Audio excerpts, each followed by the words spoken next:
Hey there guys, Micah Curtis here, and welcome to my first video here over on the Off Topic channel. This time, I've actually got something a little bit political to discuss. Actually, it's very political, to be honest. I just picked up the story today. Apparently, Disney and Marvel are going to boycott the entire state of Georgia if a religious liberty bill is passed.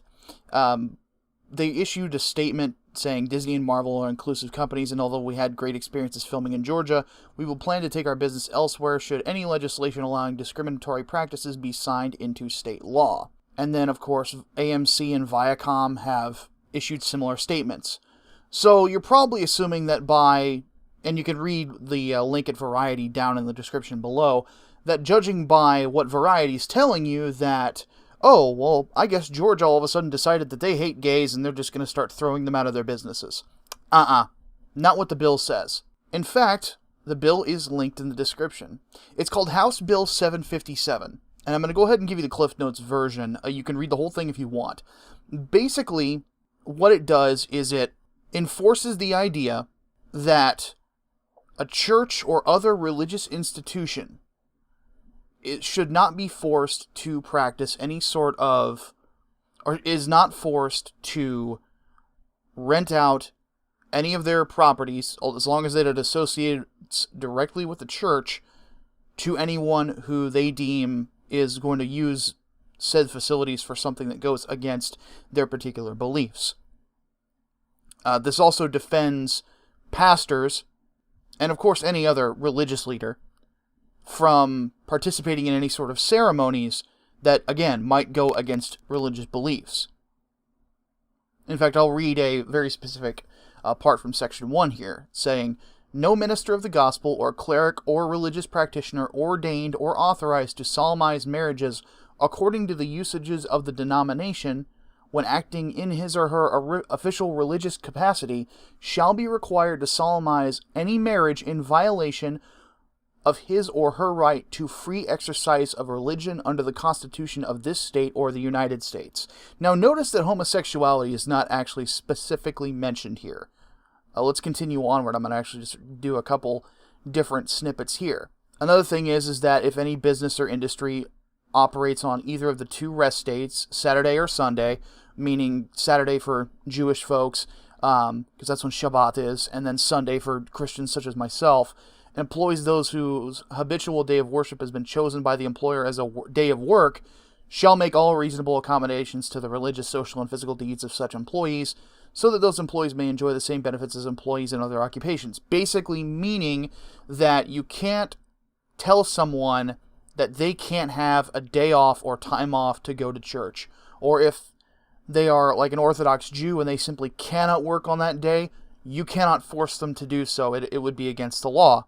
And then it goes onward. Section 3, Article 35 gives the basics of the idea that they don't have to, rent out any space to anyone whom disagrees or is doing something against the religious doctrine of that particular person or persons involved. So basically what it does is that any religious organization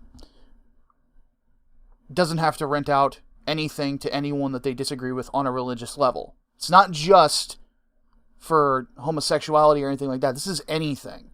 If they simply disagree with what somebody is doing, like if somebody wants to rent out the auditorium for a big party and the guy happens to own a row of strip clubs, well, then then of course the church disagrees with what he's doing with his life. They don't have to do that on religious grounds.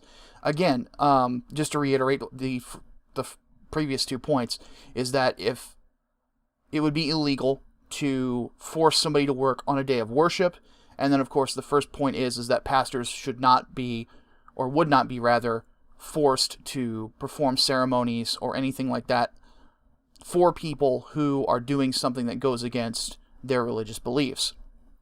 Now here's the thing. What baffles me is the idea that Disney and Viacom and AMC didn't take 5 seconds to read the legislation, apparently. Because I'm nobody, and I understand exactly what is in this bill just by reading through it once. The First Amendment protects people from being forced to do something that is outside of what they believe as a person. Religion is protected, and it should be protected. Because, to be honest, if... Let's go to the argument for gay marriage, which I am not disagreeing with the argument, first and foremost. I want to get that common ground out there. But oftentimes the argument for that, for abortion, for many things, has gone under your right to privacy, which I believe is the 14th Amendment. That right can never be infringed. That's perfectly fine, but that's a two-way street. Because if you're going to invoke that to be able to live with who you live with, sleep with whoever you want to sleep with, and so on and so forth, which I see no legal reason as to why you should not, people should be able to have the right to disagree with you. People should be able to have the right to disagree with you privately and in the institutions that are religious, that have a strict code of basically self-governing. I find it absolutely ridiculous that once again, and this is something that happens way too much here in America, is that if anything comes up to protect religious liberty in one fashion or another, people immediately think that all of a sudden we're wanting to start putting gays in gulags. I'm sorry, but no. You're an imbecile if you think that, or you just can't read, which would make you an imbecile. The fact of the matter is that everyone has rights to, obviously, life, liberty, and the pursuit of happiness. But that doesn't mean that everybody has to agree with everyone else. We have the right to disagree. Like I mentioned earlier, I'm a Christian. I don't agree with a lot of things that go on. I don't agree with a lot of ways that people live their lives. With that said, I don't think that we should necessarily ban it, provided I'm given the freedom to choose how I want to live. I want freedom of speech, I want freedom of religion, I want the right to bear arms, and so on and so forth to be recognized. And if you say otherwise, then you're basically saying that you don't recognize my own rights, which is a tyrannical point of view. Look, religious communities, in and of themselves, have always been separate from the state. Separation of church and state, right? If you don't want the church to be influenced by the government,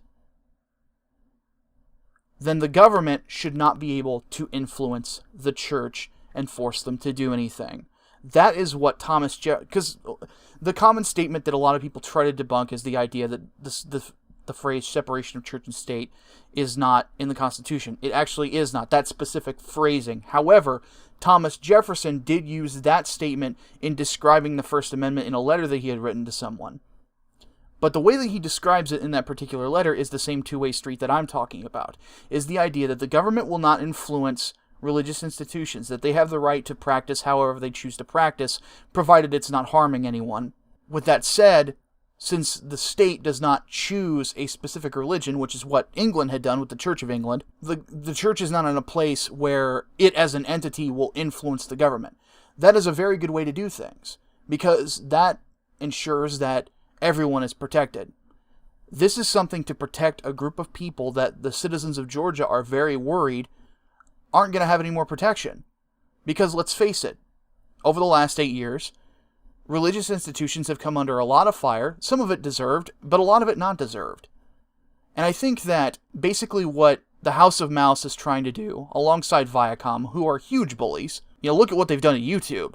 Their bullshit lawsuit against YouTube has shattered its way of looking at copyright for years. And it's only just now starting to get addressed. That's crazy. All over a failed lawsuit, mind you. And then, of course, AMC doing the exact same thing. It's absolutely insane. And as a person who believes in freedom, I consider myself a conservative. I'm leaning closer to libertarian these days. I do believe you ought to have the right to do whatever you want behind closed doors and live with whoever you want. And I honestly think that the government needs to get out of marriage in the first place and just stick to the Constitution. But the idea that people are spreading misinformation about this particular bill when it's only a 2-page bill that's very easy to read is absolutely ridiculous, and you can tell that there is an anti-religious agenda here. To close this one out, do you want to know what's most telling to me?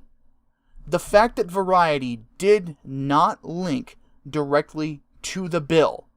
All they did was tell one side of the story. Yellow journalism, absolutely disgusting. My name is Micah Curtis. I'll see you next time.